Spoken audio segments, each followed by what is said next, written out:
Machilipatnam Manginapudi beach లో ప్రపంచ పర్యావరణ దినోత్సవం సందర్భంగా మంత్రి కొల్లు రవీంద్ర ఆధ్వర్యంలో స్వచ్ఛ భారత్ స్వచ్ఛ మంగినపూడి కార్యక్రమం నిర్వహించారు.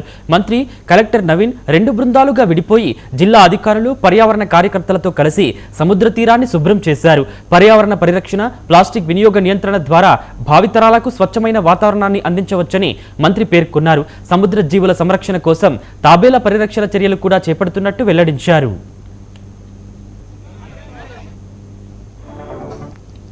ముఖ్యంగా పర్యావరణ సమతుల్యం పాటించిన కారణంగానే ఇవాళ అనేక సమస్యలు వస్తున్నాయి. అటు ఉష్ణోగ్రతల దగ్గర నుంచి వర్షాల లోపం కానీ, అలాగే అనారోగ్యం పాలవడం కానీ, ఇవన్నీ కూడా ఒక పర్యావరణ సమతుల్యాన్ని పాటించిన కారణంగానే ఈ పరిస్థితులు మనకు వస్తా ఉన్నాయి.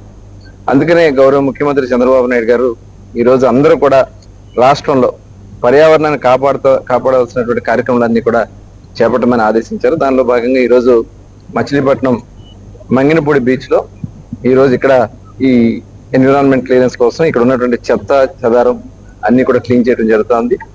ఎందుకంటే ఇక్కడ పెద్ద ఎత్తున పర్యాటకులు వస్తా ఉన్నారు. అలాగే ఇక్కడ కొంత ప్లాస్టిక్ కానీ వేరే వేస్ట్ అంతా కూడా ఇక్కడ వ్యర్థాలని కూడా వదిలేస్తాను. నేను ఈ సందర్భంగా ప్రజలందరూ ఒకటే కోరుతా ఉన్నా, ఇవాళ మనం బ్రతకడానికి మనకి భూమి మీద మనం ఉంటాం, గాలి, కానీ సముద్రంలో ఉన్నటువంటి సముద్ర జాతులు ఇవాళ ఈ పర్యావరణ ఏదైతే మనం చేస్తున్నాడో ఈ వ్యర్థాలన్నీ సముద్రంలో కలపడం వల్ల అక్కడ